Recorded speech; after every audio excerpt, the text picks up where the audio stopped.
Selamat pagi semuanya, jumpa lagi bersama saya untuk melanjutkan materi yang saya sampaikan pada video sebelumnya tentang proses-proses yang terjadi di dalam siklus air dan macam-macam siklus air. Terlebih dahulu, kembali saya sampaikan pengertian daripada siklus air. Siklus atau daur air ini merupakan serangkaian tahapan yang dilalui oleh air mulai dari bumi, kemudian ke atmosfer, dan kembali lagi ke bumi.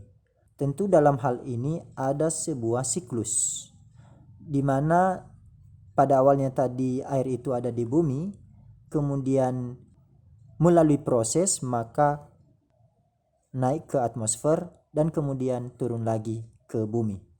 Tentu dalam proses-proses ini ada banyak hal-hal yang ingin kita ketahui. Yang pertama, dalam proses siklus air atau daur air ini adanya evaporasi. Nah, evaporasi ini merupakan proses penguapan air oleh panas matahari yang mengubah wujud air menjadi gas. Proses ini terjadi di badan air seperti di samudra, laut, danau, sungai, dan rawa. Kemudian selain daripada evaporasi, terjadi juga yang namanya transpirasi. Nah, transpirasi ini merupakan proses penguapan air dari tumbuh-tumbuhan melalui stomata atau mulut daun. Anda bisa melihat pada gambar ini di mana proses penguapan itu terjadi melalui vegetasi sebagai tutupan lahan. Kemudian selain daripada evaporasi dan transpirasi, istilah lain juga muncul pada daratan mengenai penguapan ini. Ini sering diistilahkan yang namanya evapotranspirasi. Jadi evapotranspirasi ini merupakan gabungan dari evaporasi dan transpirasi yang istilah ini hanya dapat digunakan pada penguapan air yang terjadi di daratan. Nah, artinya bahwa daratan itu tidak hanya ada vegetasi, ada juga sungai, ada danau, ada rawa-rawa.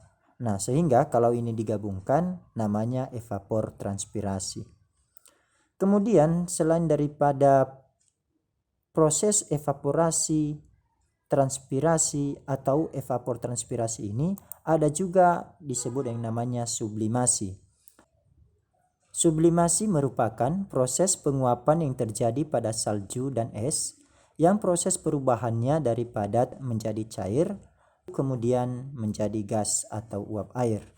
Nah, jadi proses sublimasi ini hanya terjadi di daerah yang sudah mencapai ketinggian maksimum sehingga terbentuknya es. Kemudian pada proses selanjutnya terjadinya adveksi. Nah, adveksi ini merupakan proses pergerakan air secara horizontal melalui atmosfer karena perbedaan tekanan udara. Jadi, uap air tadi yang sudah menguap sehingga menggumpal menjadi awan, ini akan bergerak ke daratan hingga sampai kepada pegunungan yang tinggi, disebut dengan namanya adveksi. Nah, kemudian setelah itu terjadi yang namanya kondensasi. Nah, ini pada proses selanjutnya adalah terjadinya kondensasi. Nah, kondensasi ini merupakan proses perubahan wujud uap air menjadi titik-titik air yang disebabkan karena pendinginan. Nah, awan tadi yang sudah menggumpal ini akan terkondensasi yang kemudian nanti ini akan turun menjadi hujan.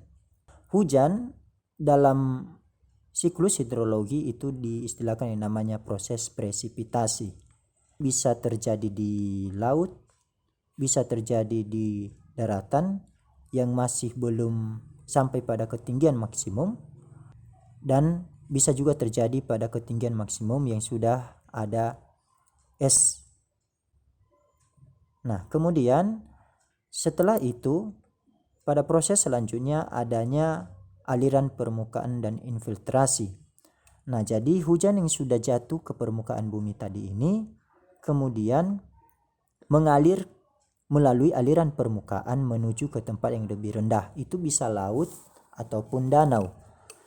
Dan sebagian lagi dari air hujan ini nanti akan menyerap ke dalam lapisan tanah. Aliran permukaan ini merupakan proses mengalirnya air di permukaan tanah menuju laut atau danau melalui sungai. Kemudian infiltrasi ini merupakan proses meresapnya air ke dalam lapisan tanah melalui pori-pori tanah. Tentu dalam proses ini air tersimpan menjadi air tanah. Nah, melalui proses infiltrasi inilah adanya air tanah. Kemudian sebagian daripada air tanah ini nanti akan mengalir ke tempat yang lebih rendah, itu bisa danau ataupun laut melalui proses perkolasi. Nah, perkolasi ini merupakan proses air mengalir dari lapisan tanah atas ke lapisan tanah di bawahnya dengan bantuan gaya gravitasi. Istilah perkolasi ini juga dapat dimaknai sebagai proses aliran air tanah menuju ke laut. Baik, demikian saja penjelasan saya mengenai siklus air ataupun siklus hidrologi ini. Untuk membahas tentang macam-macam siklus air, silakan simak pada video selanjutnya dan semoga video ini dapat membantu proses belajar Anda secara mandiri di rumah. Demikian saja dan salam literasi.